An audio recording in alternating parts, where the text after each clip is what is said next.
அது எங்க union member பண்ண மாட்டாங்க, 100% பண்ண மாட்டாங்க. 100%, 1000% எங்க மெம்பர்ஸ் அது மாதிரி தப்பு பண்ண மாட்டாங்க. அரசு ஒரே நினைச்சா 2 மணி நேரத்தை வந்து சீஸ் பண்ண முடியும். அரசு எதுவும் நினைக்கல அப்படின்ற மாதிரி. அரசு என்ன நினைக்கல? இல்ல அவங்க நினைச்சா இல்ல சார், இவங்க தான் தனக்கு எதிராக பண்றாங்கன்னு நினைச்சா விசிட்டிங் கார்டை போட்டு திருடணுங்கிற அவசியம் இருக்கா? அது மாதிரி வந்து ஒருத்தர் அது மாதிரி தப்பு பண்ணணும்னு நினைச்சா எடிட் ரெஃபரன்ஸ் நான் போட போறாங்க. நாங்க இதை சொல்ல வேண்டிய இடத்துல சொல்லிட்டோம். எப்படி வந்திருக்கலாம், யார் அது காரணமா இருப்பாங்கிறத சம்பந்தப்பட்டவங்க சம்பந்தப்பட்டவங்க சொல்லிட்டாங்க. நியூஸ் வரல, நீ கிரியேட் பண்ற நியூஸ். அதான் உன்னோட கருத்தை வாயில சொல்லி இப்ப நான் சொன்னேன்னு சொல்ல வைக்கிறதுக்கான முயற்சி நீ பண்ற. இருக்கிற சட்டத்தை வந்து அமுல்படுத்தி திருடனை கண்டுபிடிச்சு அவனுக்கு தண்டனை வாங்கி கொடுத்தாவே எங்களுக்கு முதல்ல போதும். அதுக்கப்புறமா அதை அப்டேட் பண்ணலாம். வந்து தொடர்பு இருக்கக்கூடாது சொல்லிட்டாங்க. எந்த தகவலையும் நாங்க பரிமாறக்கூடாதுட்டாங்க. அவங்க சரியான திசையில அவங்க போய்கிட்டு இருக்காங்க. அதனால வந்து நிச்சயமா எங்களுக்கு தெரிஞ்சு வித்தின் வீக் அவர் அதுக்கு முன்னாடி கூட வந்து அந்த குற்றவாளிகள் யாருங்கிறத வந்து போலீஸ் அரெஸ்ட் பண்ணுவாங்க, நிச்சயமா அரெஸ்ட் பண்ணுவாங்க. அதுக்கு முன்னாடி வந்து ஏதோ ஒரு கருத்து சொல்லும்போது என்ன, தனிப்பட்ட முறையில் அவங்க குடும்ப வாழ்க்கை பாதிக்கப்படுது. இன்னைக்கு வந்து அந்த அம்மா வந்து 8 மாத கர்ப்பிணியா இருக்காங்க. அவங்க நேத்துல இருந்து அழுதுகிட்டே இருக்காங்க. அதுக்கு வந்து நம்ம ஒரு காரணம் ஆகக்கூடாது. வந்து அமீருக்கு வந்து சின்ன ஒரு ரெக்வஸ்ட்னா அவங்க கருத்தை நீங்க திரும்ப பெறணுங்கிறது எடிட்டர்ஸ் யூனியன்ல இருந்து எங்களுக்கு வந்து அவங்க ஒரு கோரிக்கை கடிதமாக கொடுத்துருக்காங்க. அதனால நீங்க என்ன சொன்ன வந்தீங்கிறது எனக்கு தெரியாது. ஆனா நீங்க சொன்ன விஷயம் இது மாதிரி வந்து எடுத்தாளப்பட்டிருக்கு. அதனால ஒரு பெரிய மனது பண்ணி நீங்க வந்து உங்க கருத்தை வந்து ரிவர்ஸ் பண்ணுங்க. அதுக்கு எழுத்துக்கு எந்த விதத்திலும் காரணம் இல்லை. கோபி சொன்ன மாதிரி நான் என்னோட விசிட்டிங் கார்டை போட்டு திருடணுங்கிற அவசியம் இருக்கா? ஒரு பேங்க்ல போய் திருட போறோம், என்னோட விசிட்டிங் கார்டை போட்டா திருடுவாங்க. அது மாதிரி வந்து ஒருத்தர் அது மாதிரி தப்பு பண்ணணும்னு நினைச்சா எடிட் ரெஃபரன்ஸ் நான் போட போறாங்க. இன்னைக்கு இருக்கிற டெக்னாலஜிக்கல்ல வந்து செலவனி ரெஃபரன்ஸ் போடலாம், இல்ல ட்ரம்ப் ரெஃபரன்ஸே போட்டு கூட நம்ம ஒரு கால் அனுப்பலாம். அதனால வந்து இதெல்லாம் சரியான திசையில போயிட்டு இருக்கு. அதனால தயவு செய்து பத்திரிகைகள் கூட வந்து எங்க டெக்னீஷியன்ஸை நீங்க காயப்படுத்தாதீங்க. இல்லை, இது வந்து ஒரு சாதாரண எடிட்டர்ல மிகச்சிறந்த படங்களை பண்ண எடிட்டர், சாதாரண விஷயம் இல்லை. இதுக்கு உயிரை கொடுத்து ஏறக்குறைய 1.5 வருஷமா வந்து ஒரு 50 லட்சம் செகண்ட்ஸ் அதில் இருக்கும். அவ்வளோ ஒர்க் அவங்க பண்ணியிருக்காங்க, டே அண்ட் நைட் உட்காந்து பண்ணியிருக்காங்க. இது கூட வந்து அதை கரெக்ட் பண்ணணும்னு நினைக்கிறாங்க. ஈவன் பாருங்க, 9ஆம் ரிலீஸ் 14ஆம் தேதி வரைக்கும் வேலை ஒர்க் பண்ணிட்டாங்க. அப்போ அந்த ரிலீஸ் வரைக்கும் அவங்க ஏதோ ஒன்று சரி பண்ணுவோம் அதுக்காக ஃபுல் டைம் ஒர்க் பண்ணிட்டு இருக்கும்போது அவங்களை காயப்படுத்துற மாதிரியான விஷயங்களா இருக்கக்கூடாதுன்னு தான் எல்லாருக்குமே வேண்டுகோள். சரியான குற்றவாளியை விரைவில் வந்து தமிழ்நாடு அரசு சைபர் கிரைம் வந்து நிச்சயமா வந்து அரெஸ்ட் பண்ணுவாங்க. அப்போ வந்து இவர் தான் குற்றவாளின்னு போடுங்க. அதை நாங்கள் யாரும் உங்களை தடுக்கல. ஆனா அதுக்கு முன்னாடி உங்களுடைய ஊடகத்திலேயோ இல்லை பத்திரிகையிலையோ உங்களோட அனுமானத்தின் பேர்ல யாரோ ஒருத்தர் சொன்னாங்க, அதை நீங்க ஒரு ஸ்டோரியா பண்ணிக்கிட்டு ஒரு குடும்ப வாழ்க்கைய பாதிச்சிடாதீங்க. ஒரு குடும்பம் அதை நம்பி வாழ்ந்துட்டு அவங்க இன்னைக்கு ரொம்ப மன உளைச்சல் இருக்காங்க. அவங்களுக்கு இதெல்லாம் ரொம்ப புதுசு. இல்ல போலீஸோ இதுவோ எல்லாம் புதுசு. இதன் மூலம் அது வந்து அதிகப்படியாதுன்றதால எங்களுக்கு வந்து ஒரு ரெக்வஸ்டா உங்களுக்கு வைக்கிறோம். நீங்க தயவுசெய்து எங்களையும் உங்கள ஒருத்தரா உங்க சகோதரா நினைச்சீங்க தவறான கருத்துக்களை பார்ப்பாங்க. நன்றி சார். அன்னைக்கு ஏற்கனவே நடந்த செய்தியாளர் சந்திப்புல வந்து நீங்க சிஎம் கிட்ட பேரணியா போய் சிஎம் கிட்ட இல்ல, தரப்பு அரசு கிட்ட போய் சார். அதான் அப்பவே சொன்னோம், இந்த எலெக்ஷன் முடிகிற வரைக்கும் இப்ப நாங்க யாருக்கும் கொடுக்க முடியாது.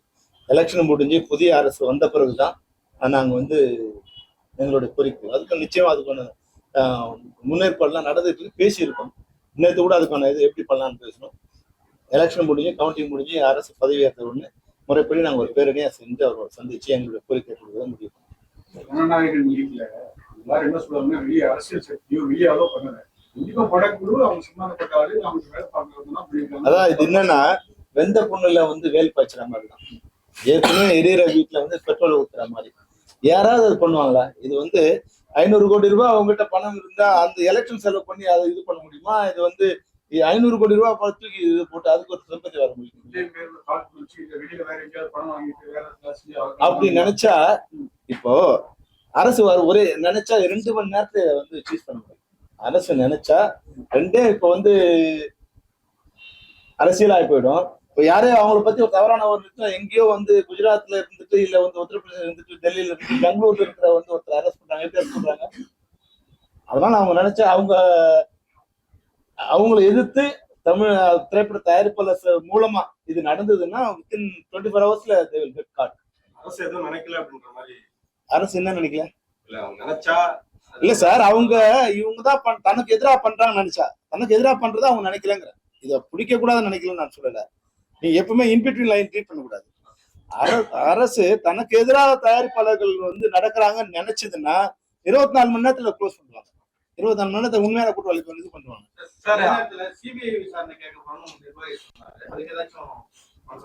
தயாரிப்பாளருக்கு அந்த கடிதம் கொடுத்துருக்காங்க. ஒண்ணு நீங்க பண்றீங்களா இல்ல நம்ம பண்ணணுமா? இப்போ வந்து எங்களுக்கு இப்போ நேற்று இது என்னன்னா குறையா வந்து போலீஸ் வந்து ஒரு ரைட் எங்களுக்கு வந்து நாங்க நினைச்சிட்டு இருந்தோம் எந்த விசாரணை நடக்கலன்னு நாங்க நினைச்சிட்டு இருந்தோம். ஆனா நேத்து எங்களுக்கு வந்து ஒரு நிச்சயம் வந்து அண்டர் கரண்டா போலீஸ் வந்து 24 ஹவர்ஸ் ஒர்க் பண்ணிட்டு இருக்காங்க. விரைவில் அவங்களே கண்டுபிடிச்சிருவாங்க நம்பிக்கை இருக்கு. அதனால அப்படி இல்லைன்னா அதுக்கப்புறம் பார்க்கலாம்னு பல இடங்கள்ல இந்த படத்துக்கான ஒர்க் நடந்துட்டு சொல்றீங்க. ஸோ நம்மளோட சைட்ல இருந்து படம் வந்து வெளியே போகலான்றத வந்து நீங்க ரொம்ப தீர்க்கமா விளக்கம் கொடுத்துட்டீங்க. இப்ப எந்த இடத்துல இருந்து எங்கேயாவது லீக் ஆச்சு அந்த மாதிரி உங்களுடைய பாயிண்ட் ஆஃப் வியூ தெரிய வந்ததா அசம்ஷனா அதை கேட்கறேன் சார். இப்போ அப்படி இப்போ நாங்க சொல்லி வந்து திருடனை வந்து நாங்க இதை சொல்ல வேண்டிய இடத்துல சொல்லிட்டோம். எங்க நாங்க அமிச்சோம், எப்படி வந்திருக்கலாம், யார் அது காரணமா இருப்பாங்கிறத சம்பந்தப்பட்டவங்க சம்பந்தப்பட்டவங்க சொல்லிட்டாங்க. இப்ப அது உங்களுக்கு சொல்லி அவர் ரெடியா இருக்காங்க. அதனால நிச்சயமா குற்றவாளி விரைவில் கைது செய்யப்படுவார். சார், இப்ப ஜனவரி 9க்கு அப்புறமா தான் இந்த ஒரு நிகழ்வானது நடந்திருக்குன்னு சொல்றீங்க. ஏன்னா முதல்ல ஒரு வெளியீட்டு தேதி முடிவு பண்ணி அதுக்கப்புறம் அது தள்ளி போனதுக்கு அப்புறமா நீங்க கூட சொன்னீங்க அந்த சிஜியை பாத்தீங்கன்னா அப்டேட் பண்ணும்போது இருக்கலாம். அதுக்கப்புறம் தான் அது நடந்ததுக்கான சாத்தியம். ஜனவரி 5, 6லயே வந்து படம் சென்சார் தள்ளி போகுதுங்கிறத அவங்க உணர்ந்துட்டாங்க. உணர்ந்ததுக்கு பிறகு ஏதாவது குறைகள் இருக்க முடியாது. நம்ம அவசரத்துல சில விஷயங்கள் பண்ணியிருக்கோம், சில ஷாட்டு திருப்தி இல்லாம கூட இருந்திருக்கலாம். ஸோ விஜய் சார் மாதிரியான படங்கள்ல அந்த சின்ன சின்ன முத்திரைகளை கூட அந்த டெக்னீஷியன் பதிக்கணுங்கிறது வந்து எல்லாரு பாயிண்ட்லயும் இருக்கிற ஒரு விஷயம். அது கேமராமேனா இருக்கட்டும், டைரக்டரா இருக்கட்டும், எடிட்டரா இருக்கட்டும். ஸோ ஒரு டைம் கிடைக்கும் போது அதை அப்டேட் பண்ணணும் அப்படின்னு ஆசைப்படுறதுல தப்பு இல்லை. அதை பண்ணியிருக்காங்க. அது நிறைய படங்கள்ல நடந்திருக்கு. அதே மாதிரியான விஷயங்கள் தான். அதை பண்ணதுக்கு பிறகுதான் 14ஆம் தேதி வந்து அவங்க கிட்ட இந்த அவுட்புட்டை வாங்கி மற்றவங்களுக்கு அந்த வேலையை பாருங்கன்னு சொல்லிட்டு அவங்க அனுப்புறாங்க. செல்வமணி சார், 3 மாசம் தள்ளி போனதுனாலதான் பிரச்சனை இருக்கு. கரெக்டான சங்கத்தில் வந்து சென்சார் மற்ற பிரச்சனைகள் எல்லாம் வராது. 14 விஷயம் படம் வரல, அது ரிலீஸ் ஆகல. நீங்க உங்க நோக்கம் யாரையாவது குற்றவாளி ஆக்கி எங்க வாயத்தை வச்சு அதை வந்து எழுதி போட்டு அப்படிதான் நினைக்கிறீங்க சார்.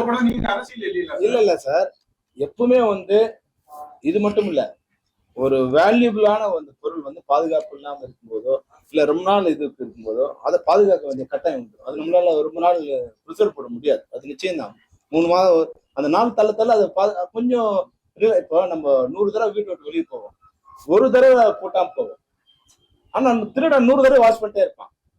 நம்ம ஒரு தடவை ஒரு தடவை தான் நம்ம சொல்ல முடியாது. அந்த 100 நாள் நம்ம வந்து இதுவா இருக்கு. இதே இது வந்து அந்த அர்ஜென்ட்டுக்கு வந்து வாட்டர் மார்க் போட்டு அனுப்பிச்சுட்டே இருக்க முடியாது. அது ஒரு வேலையாடும். வந்து 1 ஹவருக்கு ஒரு தடவை அனுப்ப சொல்லிட்டே இருப்பாங்க. வாட்டர் பார்க் போறதுக்கு 3 மணி நேரம் ஆகும். அந்த 1 மணி நேரம் சார் அனுப்புன்னு சொல்லுவாங்க. அப்போ வந்து இந்த டென்ஷன்ல சில மிஸ்டேக் நடக்கும். அதனால அது தள்ளி போனதும் ஒரு காரணம் தான். ஏன்னா இது 9ஆம் தேதி ரிலீஸ் இருந்தா 14ஆம் தேதி வந்து ஆஃப்டர் ரிலீஸ் ஆகிடுச்சுன்னு சொல்லுவாங்க.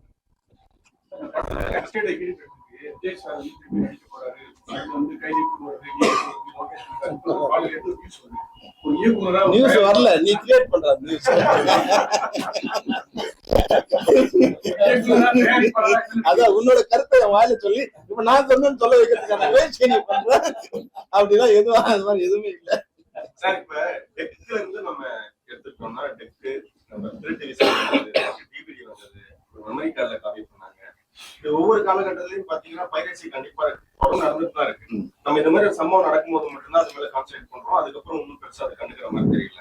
இதுக்கு வந்து சட்டங்கள் வந்து ரொம்ப கடுமையாக்கப்படணும், தண்டனைகள் வந்து அதிகப்படுத்தப்படணும். அப்படி பண்ணாதான் இதுக்கு ஒரு தீர்வு. இப்ப ஏற்கனவே சார் இருக்கிற சட்டத்தின்படி தண்டனை கொடுத்தா கூட எங்களுக்கு போதும். இப்ப ஏற்கனவே மத்திய அரசு ஒரு சட்டம் கொண்டு வந்திருக்கு. இது வந்து அவங்களுக்கு 3 இயர்ஸ் வந்து இம்ப்ரெஸ்மெண்ட், அப்புறம் வந்து 5% வந்து டோட்டல் காஸ்ட் ஆஃப் ப்ரொடக்ஷன்ல 5% நஷ்டம். புரியுதுங்களா? இப்ப இது வந்து 500 crores வச்சுங்க, 5% தயாரிப்பாளருக்கு வந்து கம்மியா இருக்கும். ஆனா திருடனுக்கு அது பெரிய அமௌண்ட், 25 கோடிங்கிறது. 3 வருஷம் ஜெயில இருக்கணும். அப்போ மத்தவனுக்கு பயம் வரும். குறைஞ்சபட்சம் இருக்கிற சட்டத்தை வந்து அமுல்படுத்தி திருடனை கண்டுபிடிச்சி அவனுக்கு தண்டனை வாங்கி கொடுத்தாவே எங்களுக்கு முதல்ல போதும். அதுக்கப்புறமா அதை அப்டேட் பண்ணா முதல்ல இருக்கிற சட்டத்தின்படி அவங்களுக்கு முதல்ல அரெஸ்ட் பண்ணா நடக்கும். சார், இப்ப மத்திய அரசு சட்டம் நீங்க சொன்னீங்க, பெப்சி தரப்புல இருந்து ஏதாவது வரையறை ஏதாவது இருக்கு? அது மாதிரி ஒருவேளை தவறு செய்யக்கூடிய நபர்கள் உங்க யூனியன் மெம்பரா இருக்கக்கூடிய பட்சத்துல சார், யூனியன் மெம்பரா இருந்தாலும் சினிமாவில் நான் ஒர்க் பண்ண மாட்டேன் சார். அவங்களுக்கு அது எங்க யூனியன் மெம்பரா பண்ண மாட்டாங்க. 100% பண்ண மாட்டாங்க. 100% 1000% எங்க மெம்பர்ஸ் அது மாதிரி தப்பு பண்ண மாட்டாங்க. அப்படி தப்பு பண்ணாங்கன்னா நிச்சயமா அவங்க வந்து சினிமாவில் இருக்க முடியாது. Okay sir. இன்டர்னல் டெக்னாலஜில ஒவ்வொரு இதுலயும் மார்க்கர் போட்டு நீங்க எந்த கண்டு வெளியே அனுப்பினாலும் எந்த இடத்துல இருந்தும் போன் கண்டு சொல்றாங்க. இந்த படம் கிட்டத்தட்ட முழு படம் வந்தா அது சொன்ன மாதிரி 2 மணி நேரத்துல கண்டுபிடிக்க முடியாதா?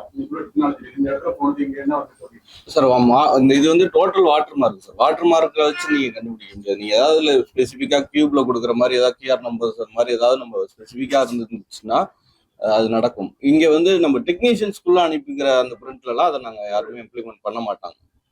நம்ம இன்டர்னல் ஏதாவது இன்வெஸ்டிகேஷன் நடத்தணுமா சார்? நம்ம டீம் நம்ம அதை விசாரணை பண்ணோம் சார். விசாரணை பண்ணி அந்த ரிசல்ட்டை போலீஸ் சொல்லிட்டோம். நம்ம அந்த இன்வெஸ்டிகேஷன் யார் எங்க அமிச்சோம், எப்ப அமிச்சோம், யார் யாருக்கு அமிச்சோம், அதுல யார் யாரெல்லாம் சம்மந்தப்பட்டிருக்காங்க அப்படிங்கிற டீட்டெயில் எல்லாம் வந்து போலீஸ்க்கு. சார் அந்த படத்தின் தயாரிப்பாளர் சார் இன்னி வரைக்குமே பெருசா ஒன்றும் பேசல. முதல்ல படம் வெளியே அறாதப்போ ஒரு வீடியோ அவரு அதுல ஒரு பிரச்சனை வரக்கூடாதுன்னு நினைப்பாரு. அவரு உங்களை பார்த்தா வேற ஏதாவது ஒண்ணு கேட்பீங்க. அதனால வந்து இதுல அந்த நஷ்டத்தோட அந்த நஷ்டம் பெரிய நஷ்டமா இருக்கும் சார். இல்ல சார், அவங்கவுங்க பிரச்சனை இல்ல சார். எப்பவுமே என் பிரச்சனை வரும்போது இவர் தான் பேசுவாரு. என் பிரச்சனைக்கு நானே பேசணும் நல்லா இருக்காது. அப்ப அவர் பிரச்சனை வரும்போது நான் பேசுவேன். ஜக்குபாய் பிரச்சனை வரும்போது அவர் பேசவே இல்லை. அவங்க அப்புறம் வந்தாங்க. முதல்ல இண்டஸ்ட்ரி தான் வந்து அது இதுவாச்சு, அவங்களுக்காக வந்தது. அதனால வந்து இது எனக்காக பண்ணுன்னு சொல்றது இந்த நேரத்துல அவர் இதுவா இருந்தோம் பேசாமலே அவர் நடக்குது இல்லை. பேச வேண்டிய அவசியம் வந்து பேசுவோம்.